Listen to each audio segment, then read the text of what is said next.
All right, today I'm going to be walking you through how to make a heart that's filled with flowers and flourishing.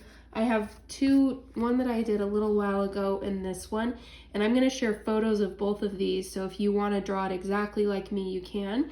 But in this tutorial, I'm going to explain kind of my process for drawing this and just how you can go about making one of your own. So what I have here today, I have my card and my envelope. I have my pointed pen and holder, and my ink is ready. I just stirred it. And I also have a pencil handy. So that's all that I'm gonna need for today. And the first thing that I'm gonna do is just start with my card. I'm not gonna be using my envelope at all right now.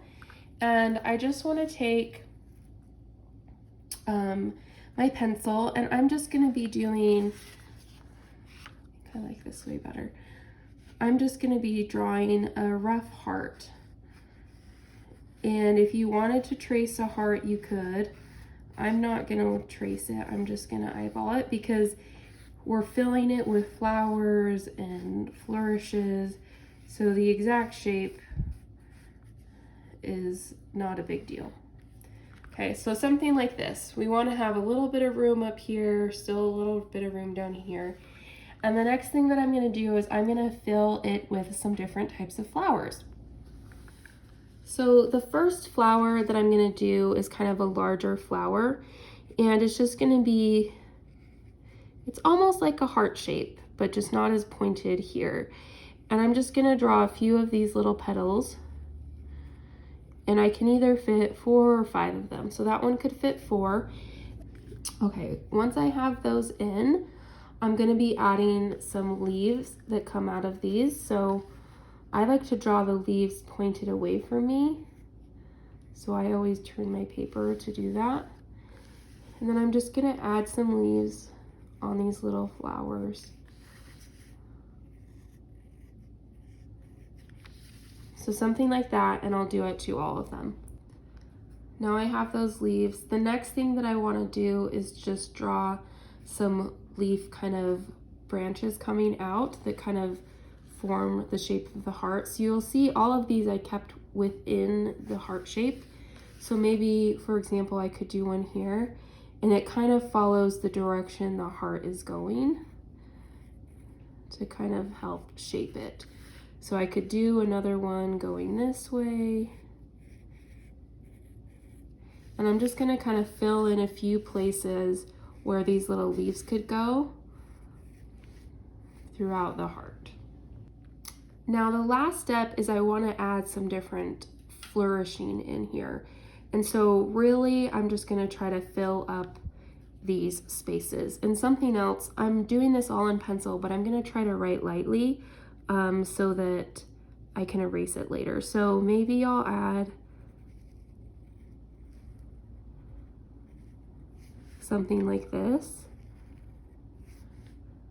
And then I'm just gonna keep looking for where are little places that I could do some different things like that. Maybe I'll add one more line here.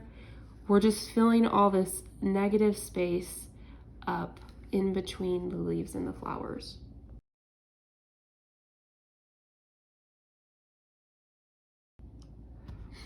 The last little detail I'm gonna add are little leaves with some dots. So the dots can kind of serve as a way to give shape to the heart. So I'm just kind of going around the border and adding these little leaves and hearts. And there's really no right or wrong way to do this. You're basically just trying to fill this whole space up with flowers and leaves and all that stuff, and the flourishing, so that it's just nice and full and really pretty. So once we feel like we're in a good place, this is where I'm gonna get my ink out, and I'm gonna dip my ink in, or dip my nib in, and I'm just gonna start going.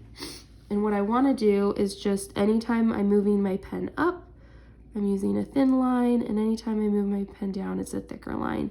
And you'll notice even here that this paper it doesn't need a lot of ink to fill up the space. So I'm gonna try to get as much ink off as possible so it doesn't bleed so much. And we'll go from there. So anytime you're moving up, a thin line, anytime down, a little bit of a thicker line, and we'll fill up this space. So something that you'll notice when you start doing this is that the ink is really absorbs into this paper a lot. And so what I'm trying to do here is I'm not adding much pressure at all.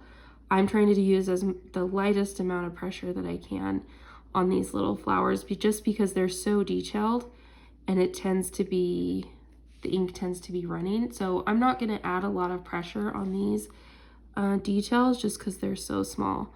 And even without adding pressure, you'll still have some nice thicker lines like that area. So I'm just going to go through and draw over all of this.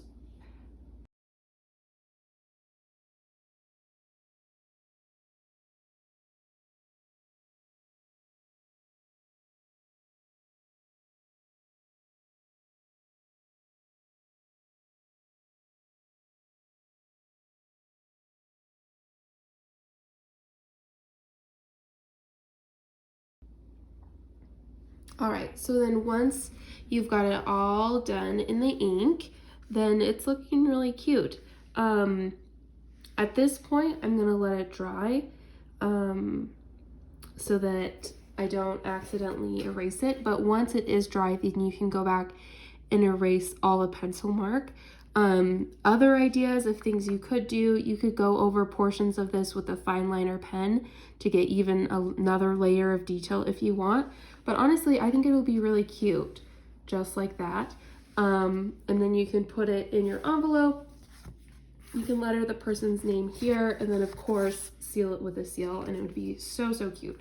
So that is my tips for working with this. And again, the paper is quite absorbent, so just use light pressure and you'll still have areas where it looks like thick pressure.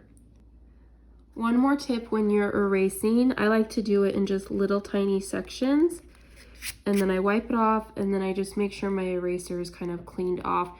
Because this is handmade paper, it's very fibrous, and so we're getting tiny little bits of the paper when we're erasing. It's not going to look bad or, you know, ruin our design or anything, but just go in little kind of sections and then just clean off your eraser every so often. You see it gets these little chunks of paper, so just clean those off and then just go little sections at a time, and it should work great.